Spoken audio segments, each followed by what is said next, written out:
Hello, everyone, and welcome back to the podcast. My name is Courtney. I'm here with Royce, and together we are the Ace couple. And today we are talking about what has to be the queerest cartoon we have ever seen in our lives, and that is The Owl House. Now, straight away, right off the bat, there is a lot to love about this little cartoon. We just watched all of it very recently, and it was pretty delightful. We enjoyed watching it as child-free grown adults watching a cartoon which is mostly geared towards kids. It was a good time, and we were glad to see a lot of the representation that we did see in it. I didn't know much about what to expect going in, but I had seen only vague mentions of it in and around the online Ace community. And I'm sure fans of this show are going to be, I don't know, maybe a little upset when I say this, but I knew so little about it that I kind of had it associated with another show that I've only seen very vague things about. Now, keep in mind, I am invested in no fandom. I have never been invested in any fandoms. Just personality-wise, fandoms don't work for me. If they work for you, that's great, but not being engaged at all in fandom discourse, not being the target demographic for either of these shows. I honestly had no idea what the difference was between The Owl House and Steven Universe. I don't know why in my head I associated them with one another, but they're both cartoons that are meant to have some level of queer representation, and I had heard vague mentions of there being an Ace character in both of them. So without seeing much or hearing many things, and without, researching it and digging in to see what it was, I kind of thought of them interchangeably. That said, we have not seen Steven Universe. If it is worthwhile and we should see it, tweet at us and let us know. But we did finally dive into Owl House, so that is the one we are going to talk about today. So it is worth noting right away that The Owl House is produced by Disney. I assume it actually aired on the Disney Channel, or was it just directly to the streaming service? According to the Wikipedia page, it looks like it actually aired on the Disney Channel. Okay. So yeah, that has to be the queerest show. Geared towards children on network television. I don't know, maybe there are some new ones that are even queerer, but just doing a quick search, you mentioned Steven Universe. It probably holds that role. We're just not familiar with it. Okay. Maybe that'll be our next one. It came first and is a lot longer. Ah. I believe it's completed, if I'm seeing this correctly. Yes, it's done. But it's 5 full seasons with 160 episodes. Wow. Whereas The Owl House has 40 right now. Well, so that's quite a thing too, because Disney canceled The Owl House early, and that's highly suspicious. Highly suspicious. Because essentially, they ordered a second season for it, from what I understand, before the first season even aired. So they had a lot of confidence in this story, in the show creator, Dana Terrace, right off the bat, 2 seasons. But then, from what I understand, there was meant to be a 3rd season. The show creators had every reason to believe that there was going to be a 3rd season. But then they canceled it out from under them, and a 3rd season was almost not going to happen at all, period. But there was some kind of negotiation that must have happened, because there's going to be, not a full season, but some, I don't know, what's the deal with that, special episodes?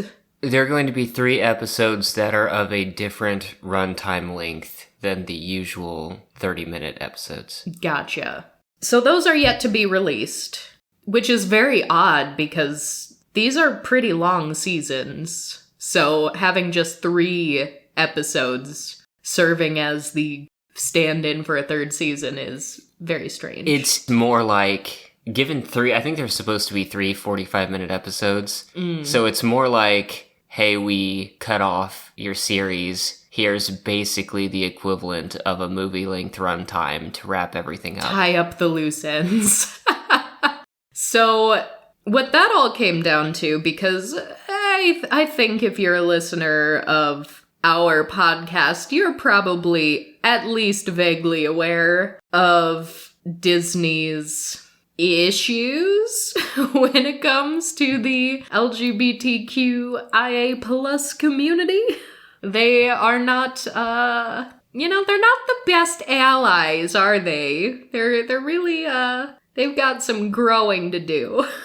But from everything we can tell, what it came down to with this show was that there was one guy, just one dude, who was like, this doesn't really fit the Disney brand. And just like that one guy in a position of power might have just outright been the CEO. We don't know. Just a dude waved his hand and had it canceled.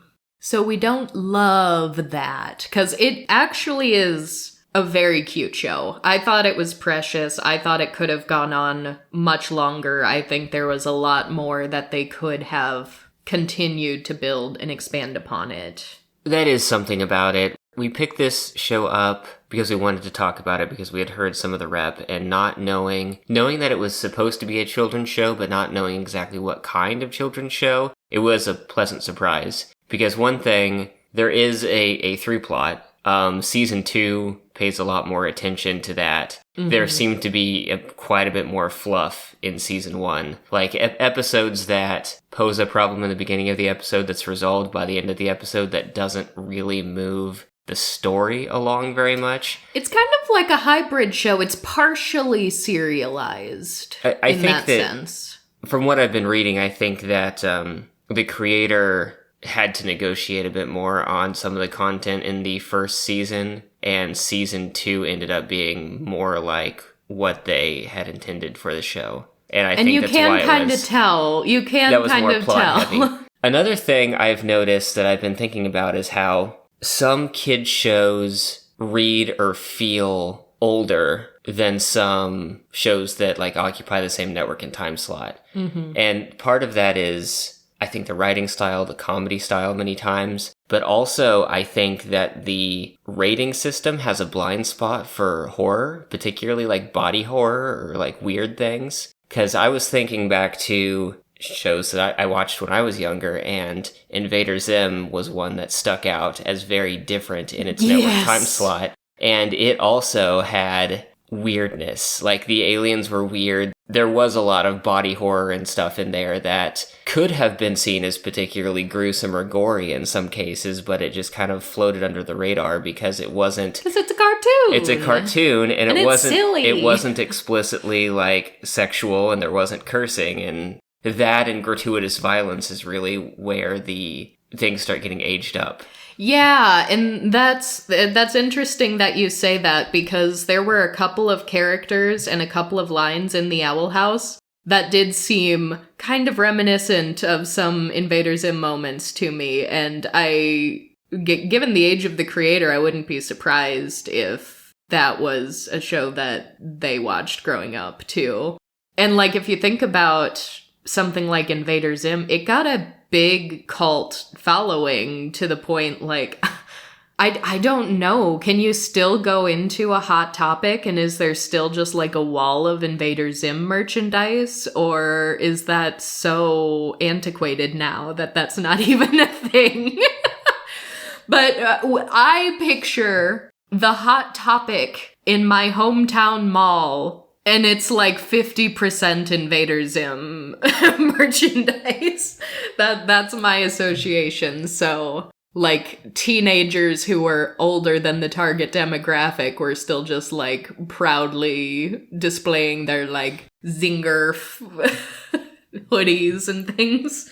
So, The Owl House is a very different show, but there were a couple of moments where I was like, that kind of reminded me of those older shows.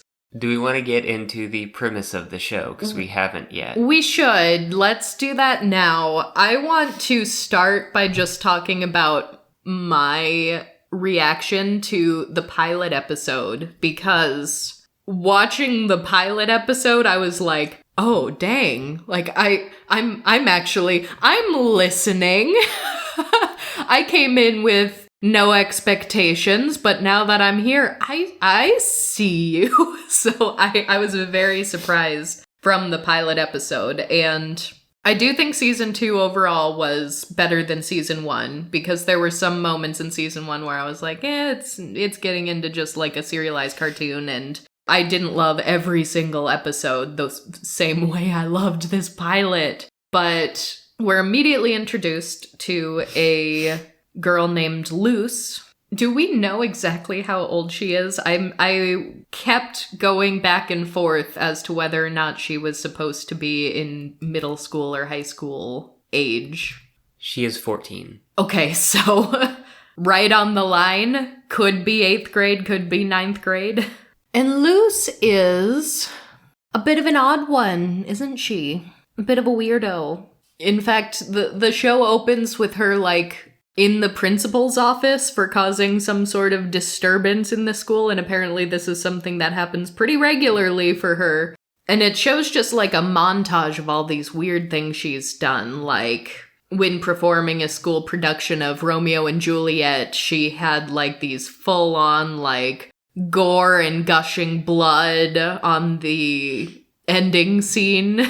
Like, she was pumping out just, like, fake red blood all over and freaked people out. Or she was making, like, rogue taxidermy, like a rogue taxidermy griffin that also had spiders in it. And just definitely has some unusual interests for someone her age, and is really into fantasy stories, fantasy novels. But because she's causing such a disturbance in school, her mother decides to send her to, like, a 3-month-long summer camp, which sounds very long. Very, very long. And I'm not sure exactly what the summer camp is supposed to be, but it's called, like, Think Inside the Box. And it just seems completely dull, very boring. It was Reality Check Summer Camp. Oh, Reality Check. Think Inside the Box is the tagline. Of course. So, kids who have imaginations get sent here to become normaler, it seems.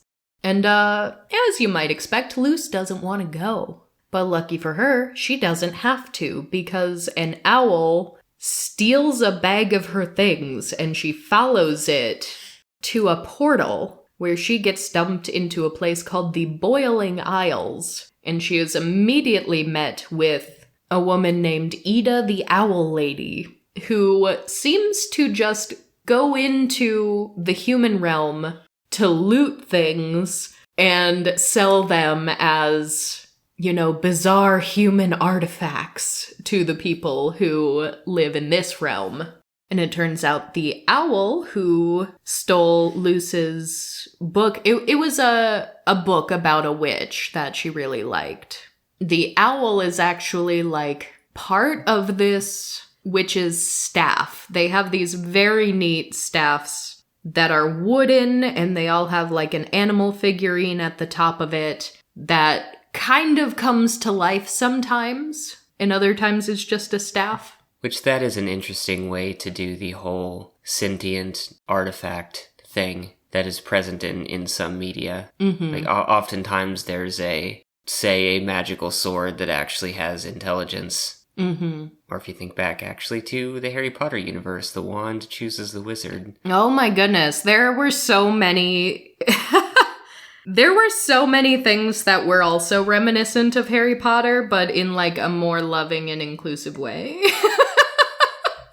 And you could tell, like, there were even a couple of like outright Harry Potter like slide jokes. So the show was like a little self-aware that some of these things were drawn from. So it's almost also in that sense a different way to do like your Patronus. Like these staffs with these animal carvings were called palismen. So instead of like, oh, what is your Patronus? Like, oh, what is your palisman? Kind of had the same vibe. Which is also good, because there's this whole thing with this, you know, the misunderstanding and the cultural appropriation of, like, spirit animals. Like, white people who just really like an animal, and they're like, oh, this animal's my spirit animal. Not great, don't love it. But the thing is, for so many years before, like, the last few years, when more and more people have become aware of all of J.K. Rowling's issues,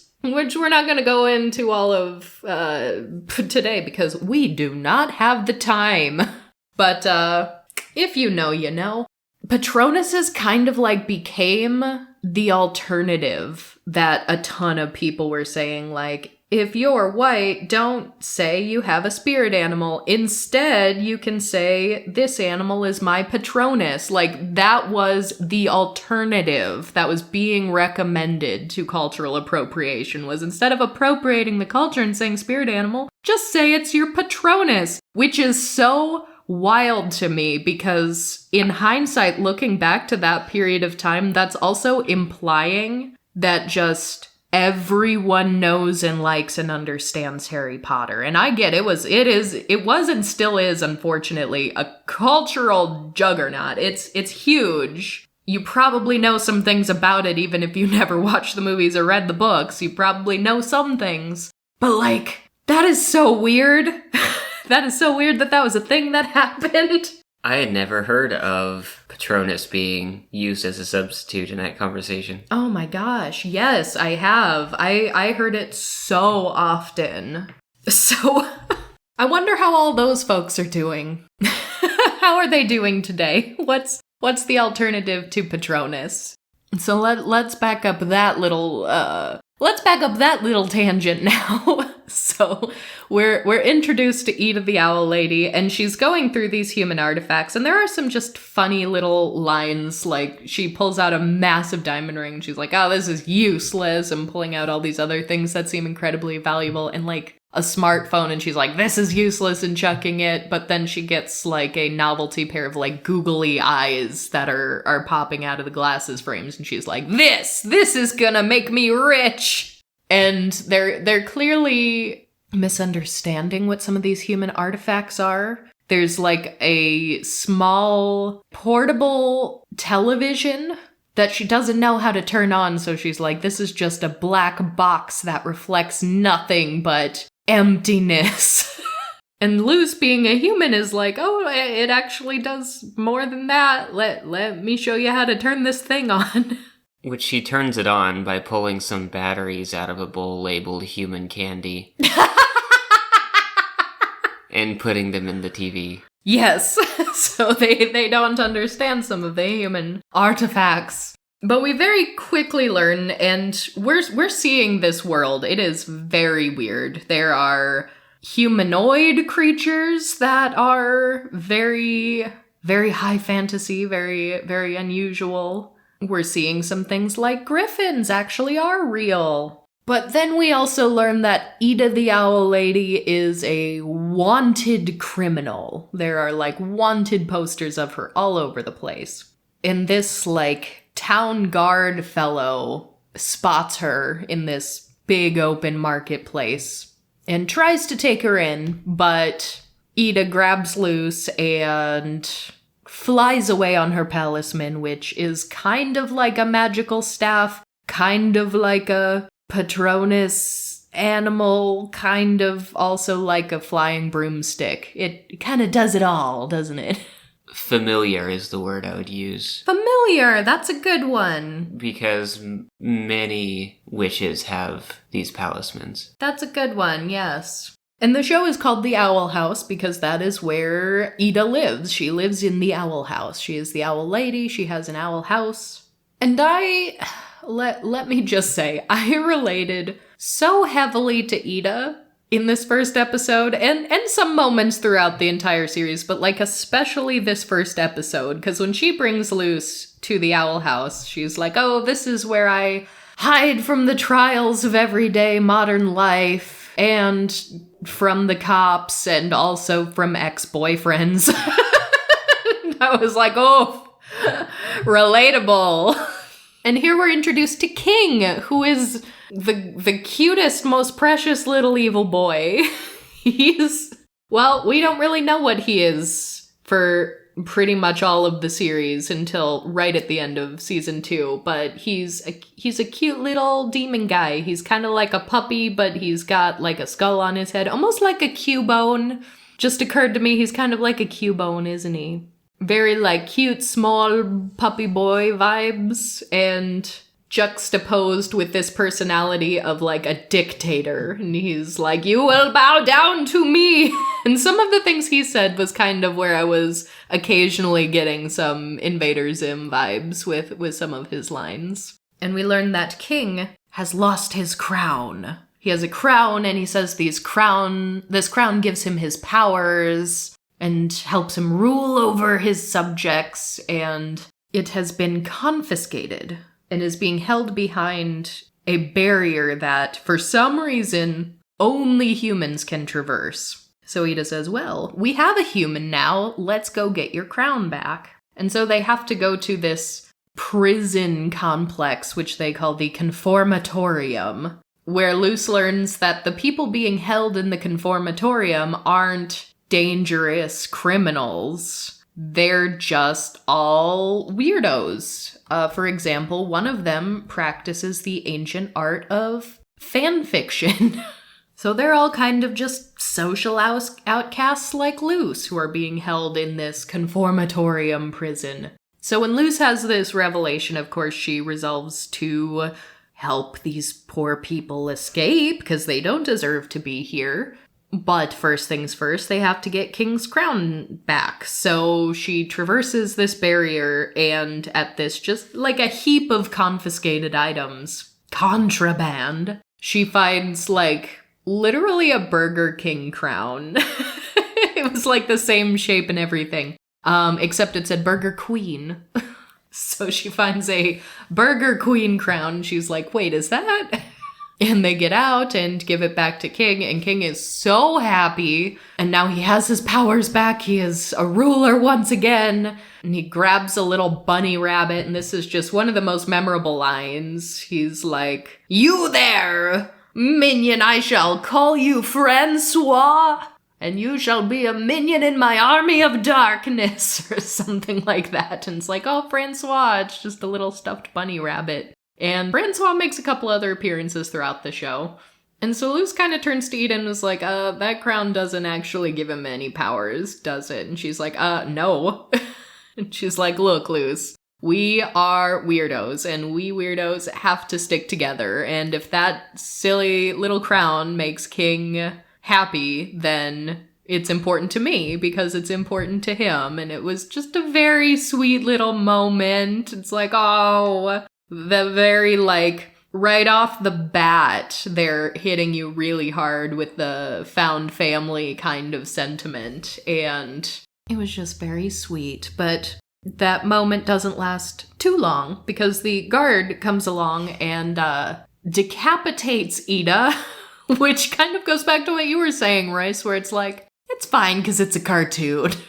And she also, this moment was so good to me in particular because she gets decapitated and there's a moment where they do a fake out where she looks like really dead, like tongue sticking out. But then she goes, ow! Ugh, I hate when that happens.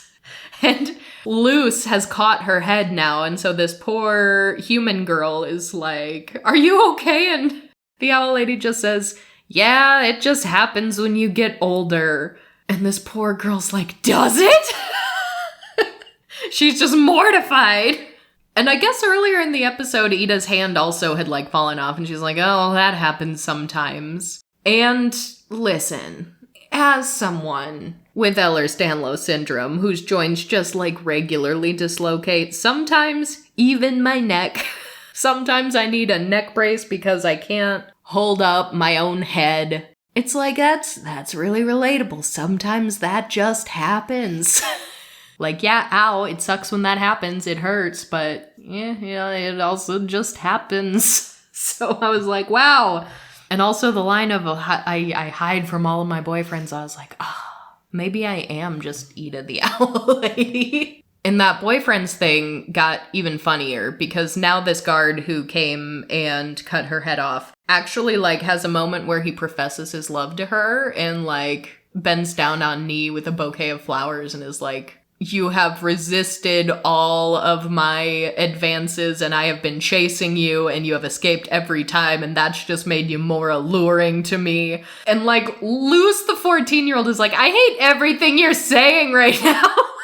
And I was just cracking up. It was very good. And these moments, like, yeah, it was very silly and cartoonized, but it's also, there was this very kind of, like, if you think about it too hard, a very coercive, like, heavy moment because this guard brings someone in who captures King and he grabs the 14-year-old and is like holding her up in the air and he's like, oh, I knew if we stole this crown that you would come here and this was a trap the whole time. And he's like, now answer, will you go out with me? It's not as if you can exactly say no right now because I have all of your friends captured. Yeah, that's really kind of upsetting. It's kind of a mature theme, but it's also, watching it as an adult, I'm like, I have absolutely known people exactly like this guard. But then also cue all of the jokes about how the last breakup was even worse than this situation. Right, yeah, King was like, oh, if you think he's bad, you should have seen her last boyfriend.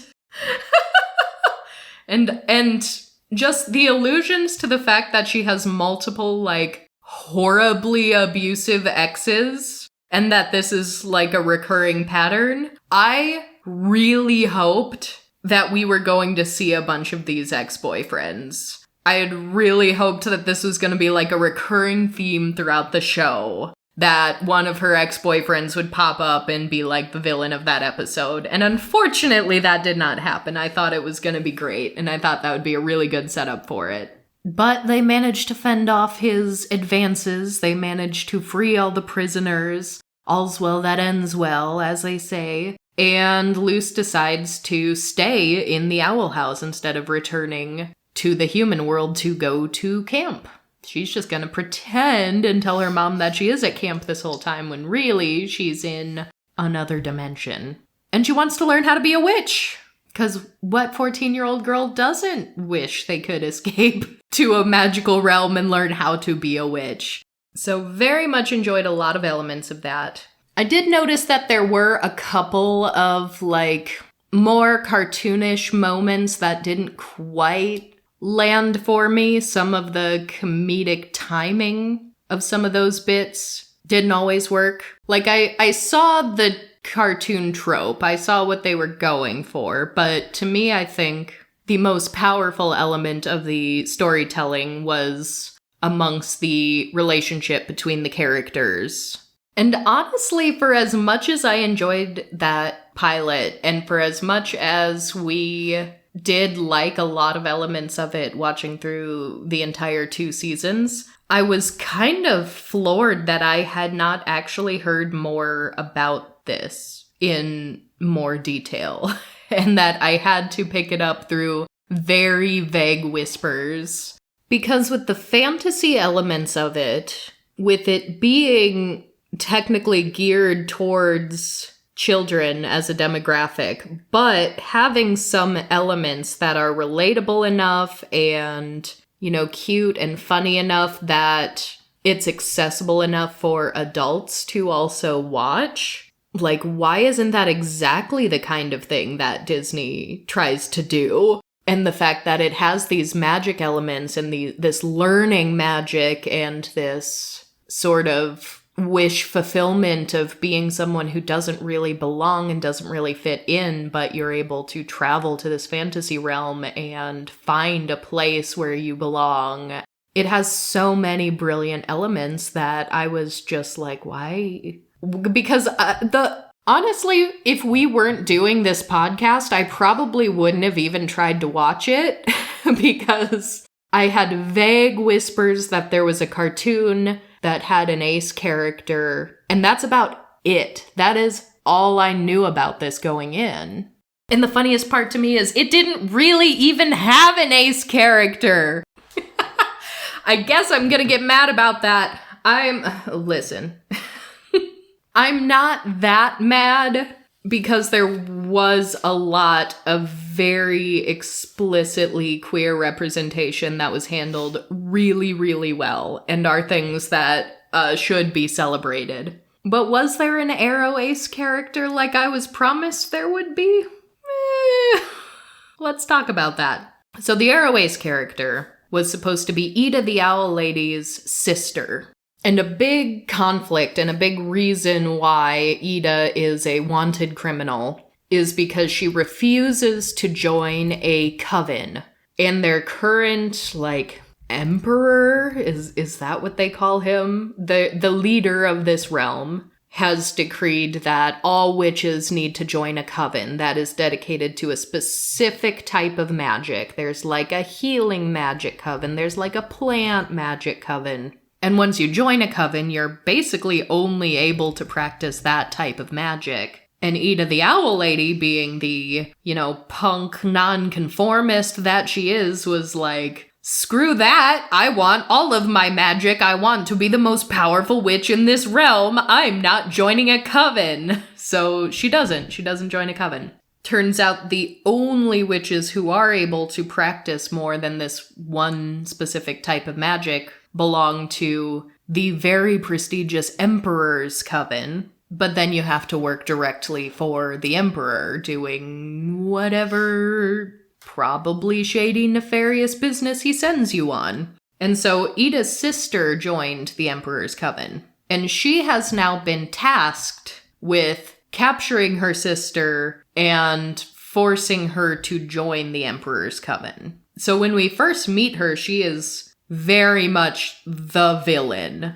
And she becomes a recurring villain who is on this quest to capture her own sister. And while she's a villain, we don't get a lot of her backstory. We don't get a lot of her personality. But we do, at a certain point, get an indication that the reason why she wants so badly to get Ida to join the Emperor's Coven is because the Emperor has agreed to cure Ida of a curse that she has. And the curse I also find very, very interesting because it's the reason why they call her the Owl Lady. She kind of turns into this owl beast occasionally and loses control of herself. And she needs to drink a special potion to try to keep the symptoms of that under control. And it is just very chronic illnessy. It's very disability-ish. There are even moments where they'll say oh, the curse gets stronger if I'm really stressed out and overworked. And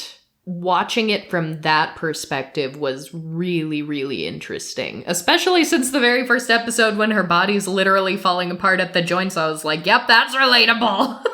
So you start to get these glimpses that, yeah, even though she's the villain, she has good intentions, and she ends up ultimately sort of in a very dramatic moment sacrificing her own powers in order to share the curse with her sister. So they both take a little bit of the curse, and it's not quite as bad as if just one of them had it. And they both essentially lose the ability to do their magic in traditional ways, which was also very interesting to watch from a disability standpoint, because then they have this whole arc of, we can't do things the way we used to be able to, so we need to learn different ways of approaching life. And that was really neat. And it was especially really neat because we have Luce, the human, who can't just innately do magic because she doesn't have the proper organ that witches do, that their magic comes out of their bodies from. But she manages to learn a more archaic form of magic using runes that she can draw in order to conjure forth the magic that is in this land.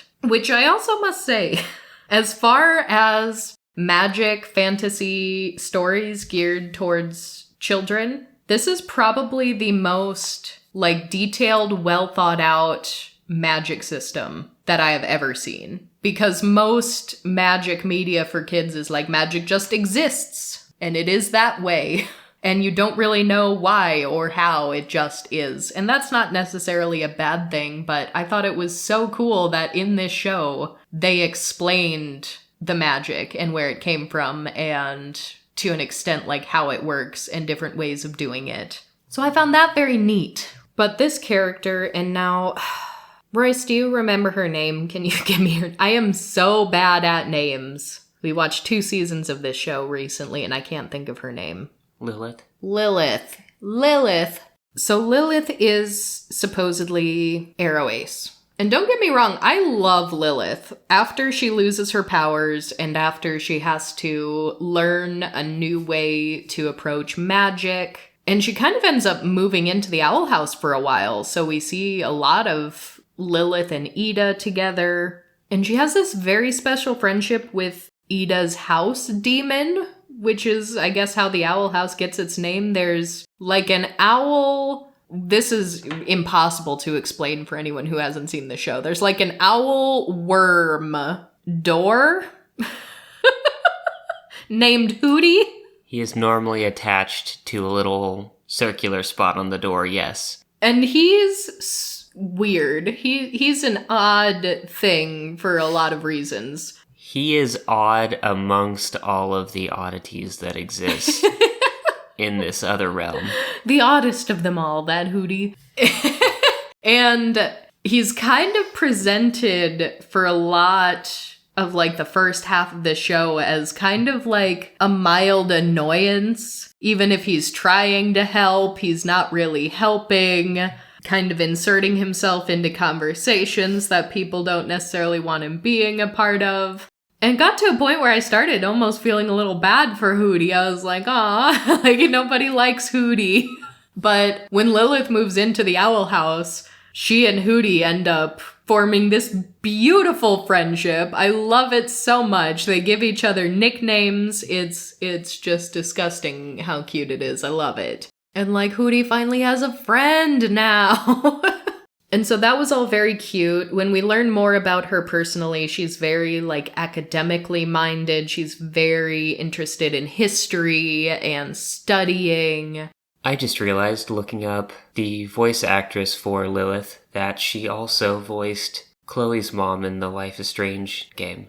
Oh! I thought her voice sounded familiar, but I couldn't quite place it. Ida, the owl lady, is voiced by Beatrice Horseman, BoJack Horseman's mom. So that was really jarring to get used to after a while. And I thought Lilith also sounded familiar, but it wasn't as obvious to me where I had heard that voice before.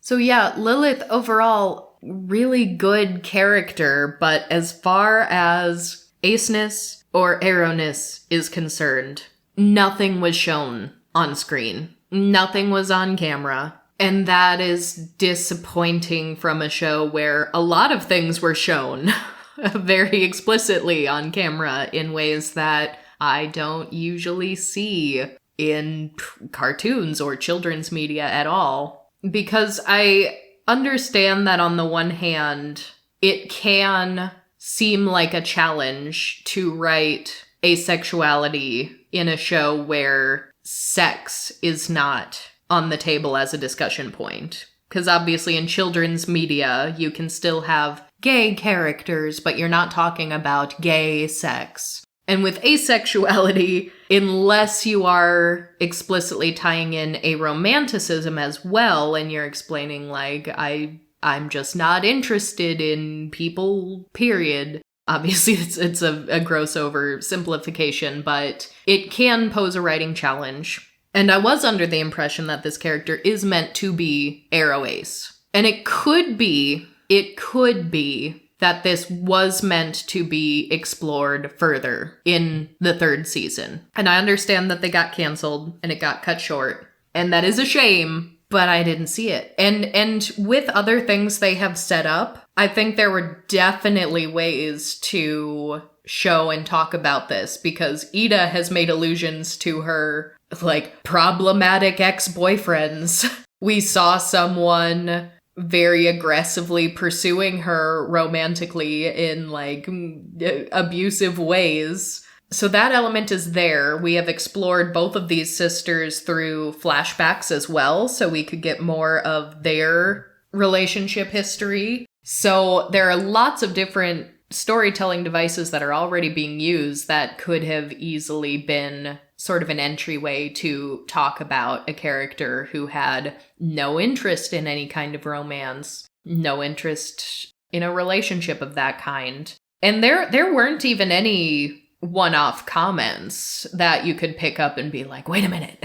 I can't think of anything she said like, oh, Ida, you have all these ex-boyfriends, but I was just never interested in that. Like, that could be a single line in a single episode where someone could take and be like, let's explore that further. But there really weren't any lines like that. After watching the show and trying to just search a little more about it, I did see definitely some fans of the show who are AroAce who were talking about how I love having this AroAce character and I can relate to her so much because I also really like history, or I also really like reading. I like this, that, the other thing. So they found personality traits of hers resonated with them. But personality traits are not a sexual orientation or a romantic orientation. Yeah, it was kind of the same issue that I had with Isaac from Heartstopper, where there's a character who at times was shown to be fairly introverted or wasn't with the group, would decline on hanging out sometimes, or would have a book open while amongst other people. And some people in the Ace community said, hey, I've done things like that too. And then from the basis of that similarity also went to, that must mean same sexual orientation. Yeah. Which in this case, this is another character who thus far has not had any on-screen confirmation, much like Lilith has also been confirmed outside of episodes. Yes, because there were definitely the only reason why we talked about this back in our Heartstopper episode, the only reason why we knew that Isaac as of now is confirmed by the creator outside of the show to be AroAce is kind of because someone on Twitter said, like, is anyone else picking up the AroAce vibes from this character? And Alice Oseman, the creator of the novels then show, was like, the vibes are intentional. Like, yes, it is true. But I have to remain skeptical about those vibes because being a bookworm does not mean you are AroAce. Being introverted does not mean you're AroAce. And there are introverted bookworm AroAces, absolutely, and you can still see similar traits in yourself as another character. But that's kind of like whenever you take personality traits to be an indicator of sexuality, then to me that very much seems like you're getting dangerously close to deeming a group to be a monolith. Well, you're stereotyping, and the thing is, asexuality is so underknown and underrepresented that we don't really have behavioral stereotypes. Like, if you think about portrayals of gay characters in media, particularly gay men, there are oftentimes visible cues that we see as a part of gay culture that could show that before an actual relationship is shown, but like the ace community doesn't really have that built up. Not nearly to the same extent, no. And I don't know what that says, that there were AroAces who are saying I'm picking up AroAce vibes based on these other personality traits, but like, is that where we're headed, where being introverted and nerdy is kind of like going to become the personality trait stereotype in media? Because I don't love that.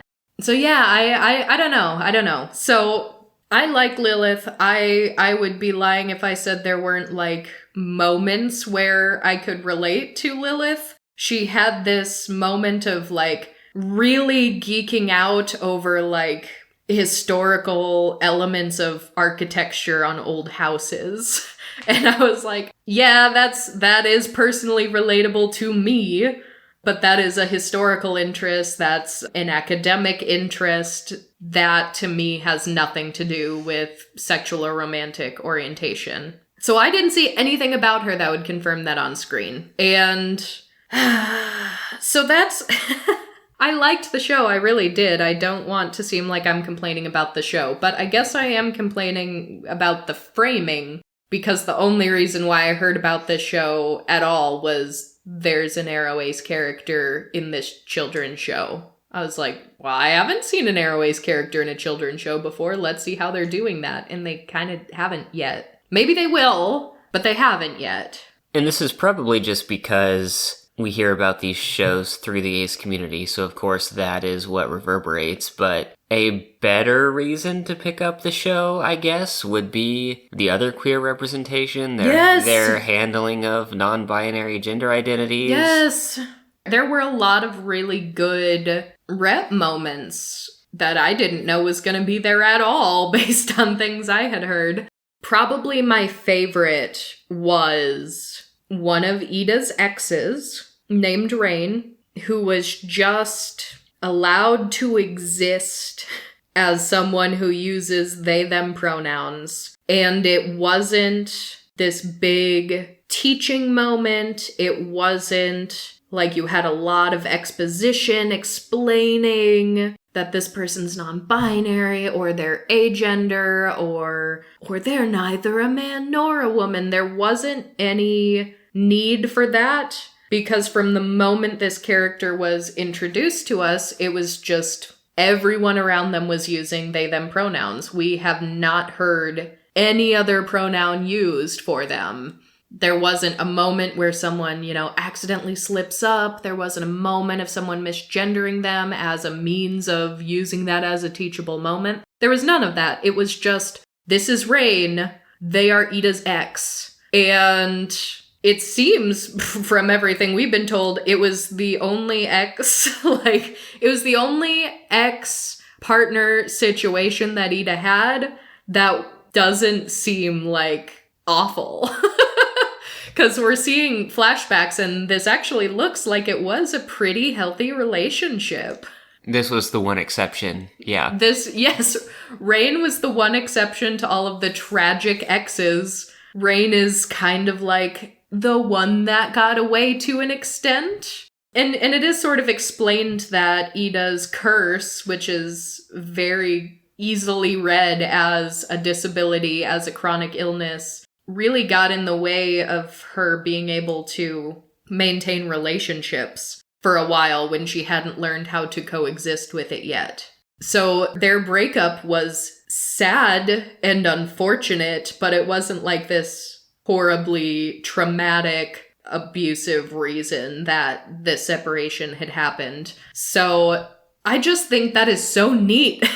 I think it is so neat. Especially when you consider that this is geared toward children. Because, when we were younger, there was this a gay couple, how am I going to explain this to my children? And then you'd be like, how some people are a husband and a wife? Well, these people are a husband and a husband. And a kid would just be like, okay. And then people would be like, kids are so receptive to new information. Kids don't have hatred inside of them yet that society has taught them. Kids are great and they'll get it. You don't have to worry about how will my kid understand. Kids just do. And when we were younger, it was like the gay couple. And now I feel like the gay couple has become a lot more normalized in media. We've seen it in a variety of ways. It's been many years we've been starting to see it now. We, of course, have a long way to go. We haven't had a gay Disney princess, for example. Again, Disney is not great on those things, but like any level of non-binary representation, we have so much further to go. And the other examples I can think of having this non-binary representation, it's always been geared towards an older audience, first of all, and it's always had to have this teaching moment, this like, let's break out the dictionary and teach you what this means before we can get into learning the actual personality traits of the individual characters. So to go right to the source in children's material and just present it as this is just how it is and it is just normal, we're not gonna make it a big deal, kind of rocks. I love it. I really, really like it. I liked that character. I liked their relationship with Ida. I thought that was super, super cool. But then there's also Luce, because Luce starts meeting some witches her own age. She goes to a magic school at a certain point, so she starts developing her own, like, peer group. And with Luce, we only see her have an interest in another girl. If I'm not mistaken, the creator of the show has said that Luce is bi. In the show, we only see this manifest in liking a girl. And the way that plays out was very explicit. There wasn't any coding in sight.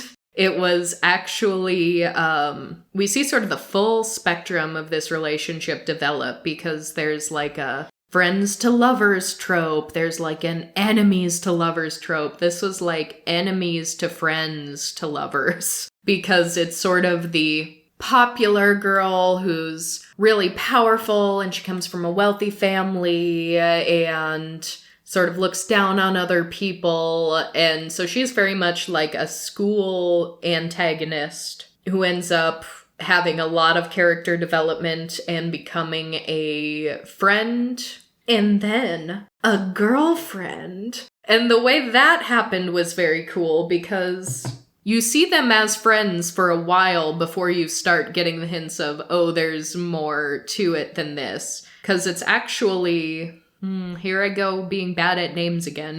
What is her name? Amity? Amity! Yes, Amity. Amity at one point just starts blushing profusely if Luce, says something, or it's that, like, romantic tension that just pops up and starts developing over time. And as a cartoon, it worked really well because the blushing was far from subtle. It wasn't just a facial expression that could be interpreted in a variety of ways, depending on who you are and how you're reading the situation. It's like full, my face is beet red now kind of a thing. And you started seeing that pop up a couple of different times. So it's like, oh, and then you start seeing her acting more awkward now that the blushing has started. So it's like, oh, she's developing feelings for her. And then at a certain point, we start seeing Luce blushing too, mirroring that. And we're like, oh, fascinating. But it goes all the way. We saw an on-screen teenage kiss between two girls on a cartoon geared towards children, and that is new to me. That is not something we would have seen on TV when we were kids. So that was amazing! It's amazing! I love that. I love that representation. I love the they-them pronoun representation. It's very, very good.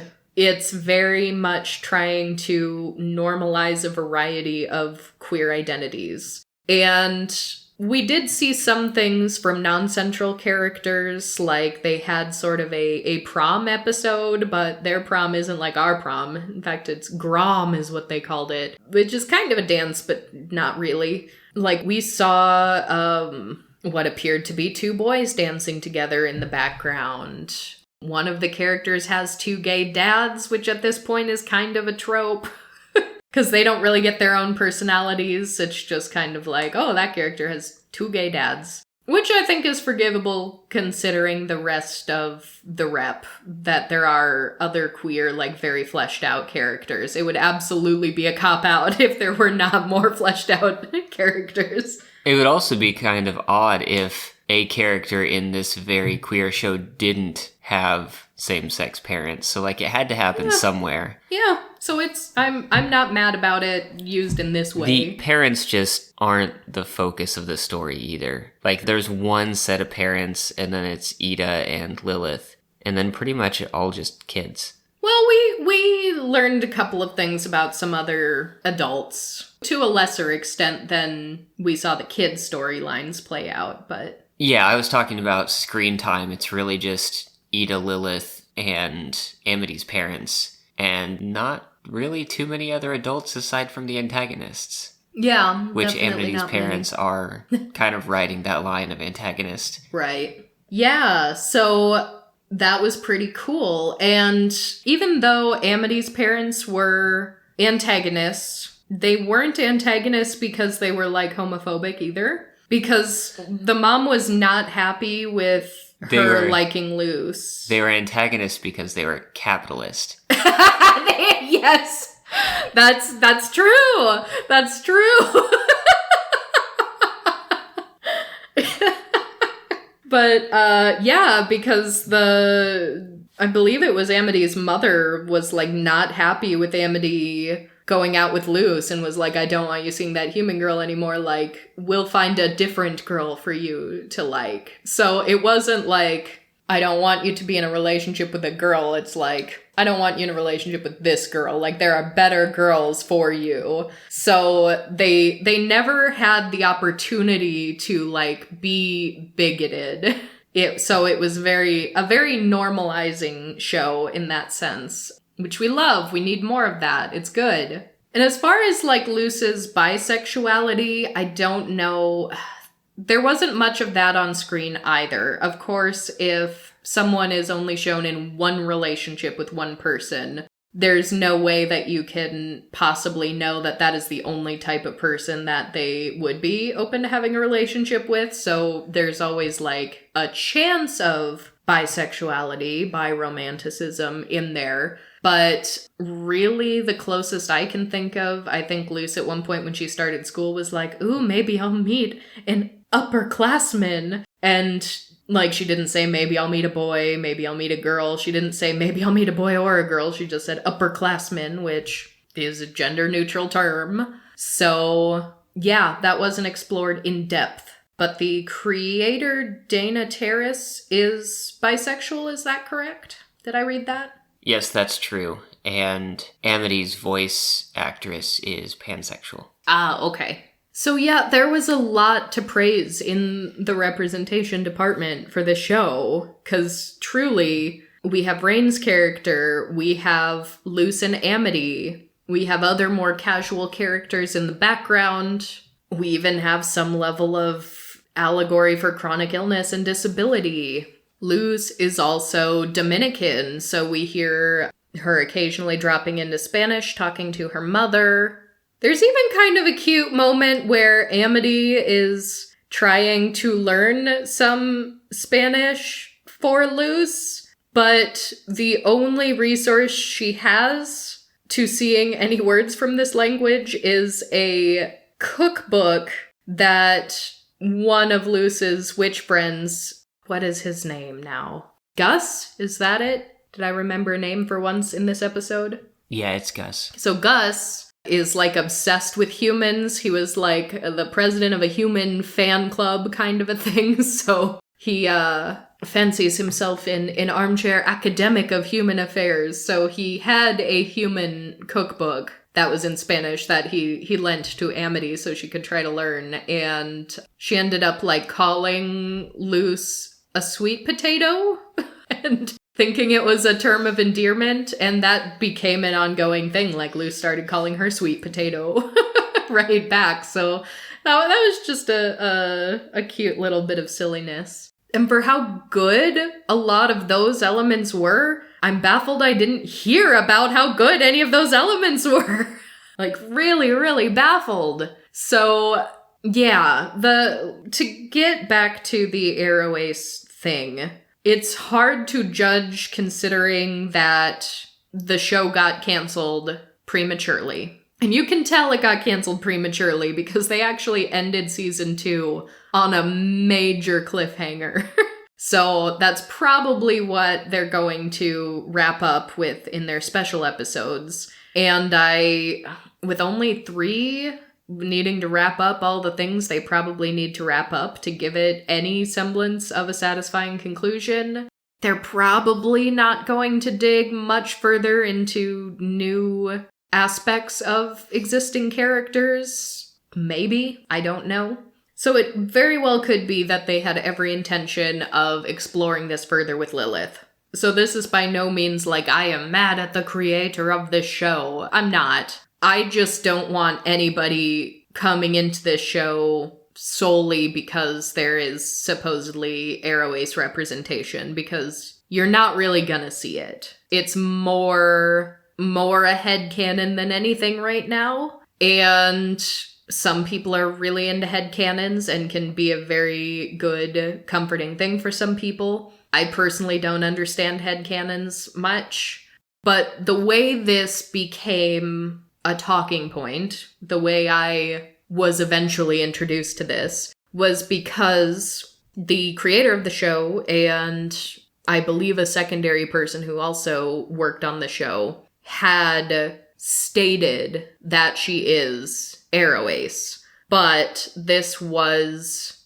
not in an easy place to find. It wasn't in the context of the show, especially if it's geared towards children. The children watching the show are not going to get this information. I believe it was just like on a Twitch stream, and I tried to find it and I couldn't even find it anymore, so it's not even as if you can go back and watch the video where this was mentioned.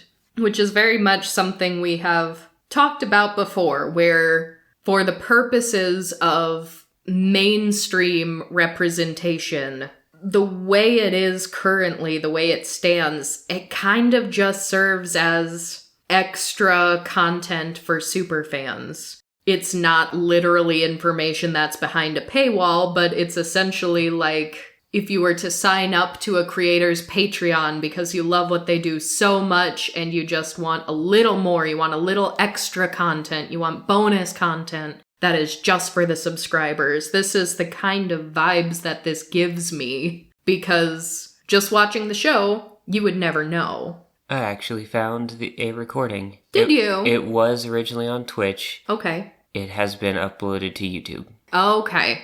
So we'll probably have to drop that, because I didn't find the video. I think I found the Twitch channel it was originally streamed to and didn't see a way to rewatch it, so I kind of gave up there. But I did see someone on the Aromantic subreddit had sort of transcribed it and typed out what it was. So okay. It was Dana Terrace on the Be Gay Do Witchcraft charity draw-a-thon live stream, which is brilliant. And again, for a charity live stream, that kind of is bonus content, like a telethon, like give people more content so that we can raise money for charity. But there was essentially an audio recording of a letter from Lilith, where she did say kind of the things we mentioned earlier, where we didn't see any of this in the show proper. But the recording of this letter says, "Oh, my heart is full, after hearing that Luce and Amity finally managed to reveal their feelings to each other. If only it were that simple as an adult. Someone, bought me a bouquet of spiders the other day. My mother was interested. She just wants to see me happy. And my coworkers were interested, especially after I turned down their offer to create an Incineradate profile. But I am not so interested. I don't think I ever have been. I have much to think about." So I let her down as best I could. The bouquet was lovely, though, very delicious. Anyway, I must sign off. My mother says she received another bouquet for me, this time filled with rat eyes, and I must prepare to let down yet another suitor, but I will keep the eyes, of course. So I like that. I like that letter. And that's exactly the kind of thing that I would see as being like an entryway into having a full-blown AroAce character on a cartoon is to give these indications of like, oh, I have all these suitors, but I've never really been interested in that, and I have to let her down. Right, it just didn't make it into an actual episode. Yes. Even though, I mean, that was extra content in the format of some of the things on the episodes because she and Hooty did exchange letters. Yes. So it's disappointing that it didn't make it into the episode, and I don't know why. I don't know if this was future content that was supposed to be in an episode were there to be a season 3 proper. I don't know if it was written into an episode and got cut out for some reason.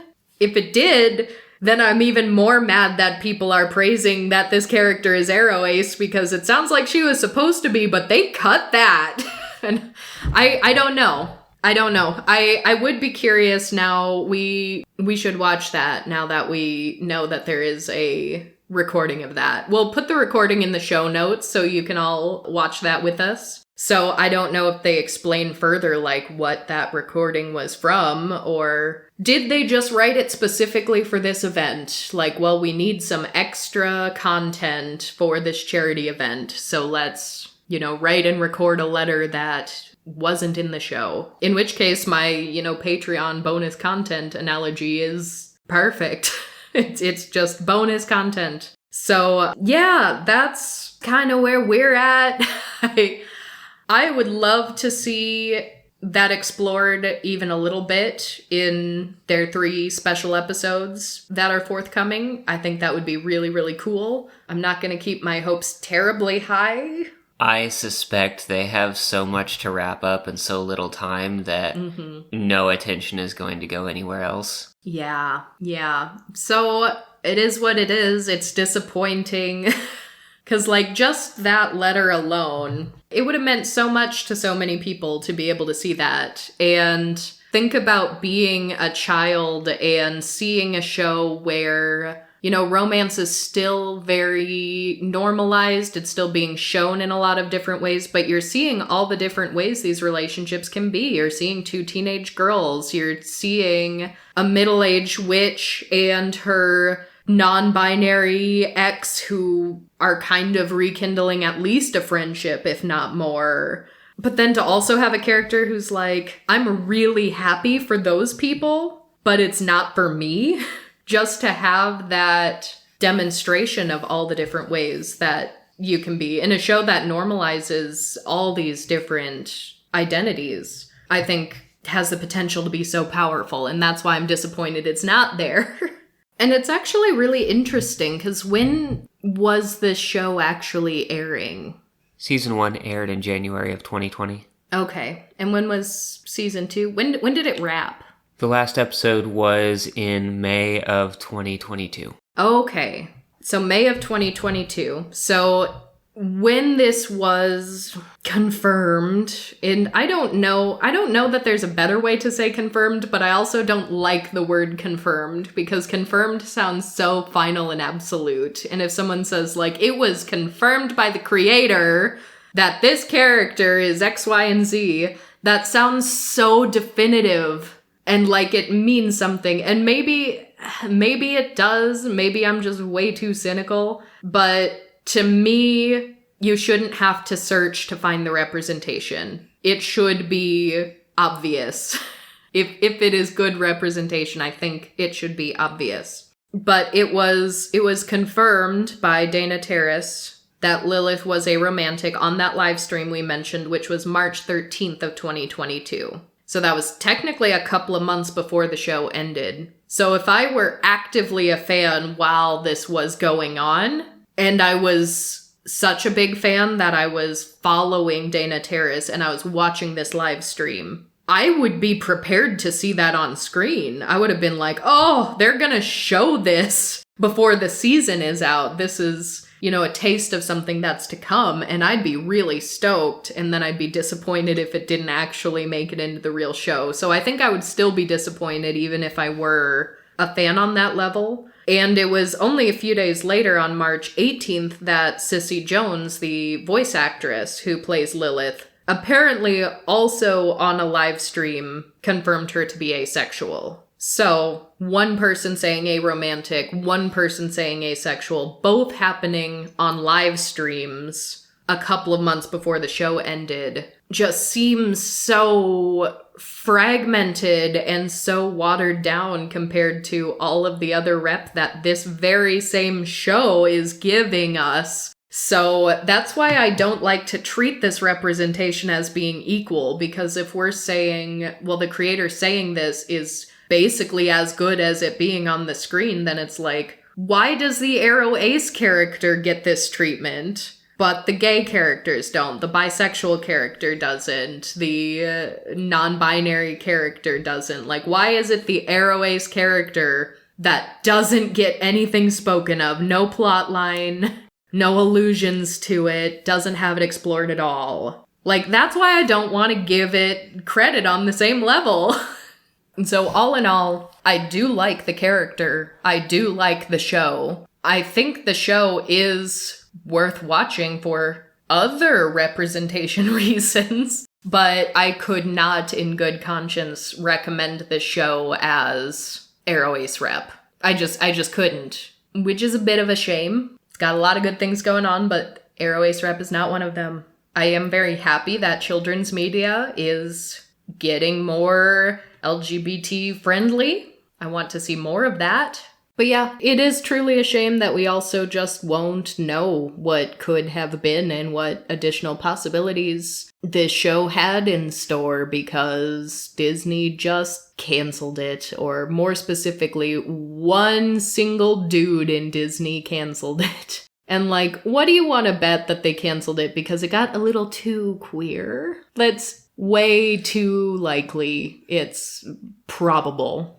So we'll have to see. We are excited for these special episodes to come out. We're gonna watch it when they do. I don't have my hopes too high that they will actually explore Lilith's orientation any further, but if they do, that would be awful cool. So, on that note, we will leave you there for today. Please do the things. Give us those likes, comments, subscribes, follows, ratings, reviews. I don't know what platform you're listening to us on. We're in all kinds of places, so you know the things you need to do. Just do the things. And we'll talk to you all next week. Goodbye!